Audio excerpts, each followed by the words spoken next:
హైదరాబాద్ నగరంలో ముఖ్యంగా outer ring road పరిసర ప్రాంతాల్లో వేగవంతమైన జనాభా వృద్ధి జరుగుతున్న నేపథ్యంలో తాగునీటి అవసరం రోజురోజుకు విపరీతంగా పెరుగుతోంది.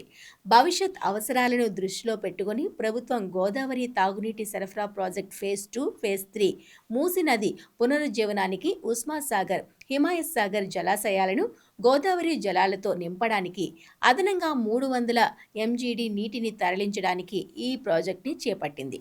అదేవిధంగా నియోపోలిస్ ప్రాంతం, పరిసర ప్రాంతాల్లో అధిక స్థాయి వెర్టికల్ ఆర్గనైజేషన్ వృద్ధి కారణంగా తాగునీటి అవసరం మరింతగా పెరిగింది.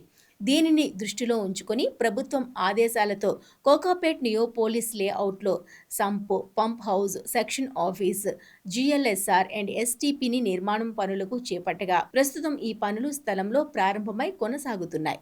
ఈ నేపథ్యంలో కోకాపేట్ ప్రాంతంలో జలమండలికి ఇప్పటికే ఉన్న భూమిని పూర్తిగా వినియోగించుకున్నప్పటికీ అదనపు భూమి అవసరం ఏర్పడింది. దీంతో ఖానాపూర్లో జలమండలికి ఉన్న 8.75 ఎకరాల భూమి ప్రతిపాదిత 22.5 ML master balancing reservoir, 2 elevated level service రిజర్వాయర్లు, క్లోరినేషన్ గది మరియు నిర్వహణ యూనిట్ నిర్మాణాలకు మాత్రమే సరిపోతుంది. ఇందుకు అదనంగా ఖానాపూర్ జలమండలికి ఆవరణను ఆనుకుని ఉన్న హెచ్ఎండిఏ గుర్తించిన భూములు ఓహెచ్టీ కోసం 1.18 ఎకరాలు, హెచ్ఎండిఏ సైట్ ఆఫీస్ కోసం 0.77 ఎకరాలు మరియు ఆశ్రమం చెందిన 2.00 ఎకరాలు జలమండలికి ప్రభుత్వాన్ని కేటాయించాల్సిందిగా జలమండలి అభ్యర్థించింది.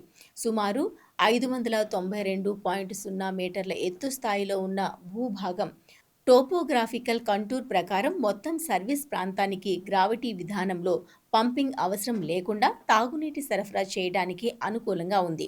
కోకాపేట్, నియోపోలిస్ ప్రాంతాల్లో పెరుగుతున్న తాగునీటి అవసరాలను తీర్చేందుకు అవసరమైన మౌలిక సదుపాయాల అభివృద్ధి కోసం ఖానాపూర్ క్యాంపస్ వద్ద పేర్కొన్న 3.95 ఎకరాల భూమిని జలమండలికి కేటాయిస్తూ ప్రభుత్వం ఈరోజు ఉత్తర్వులు జారీ చేసింది.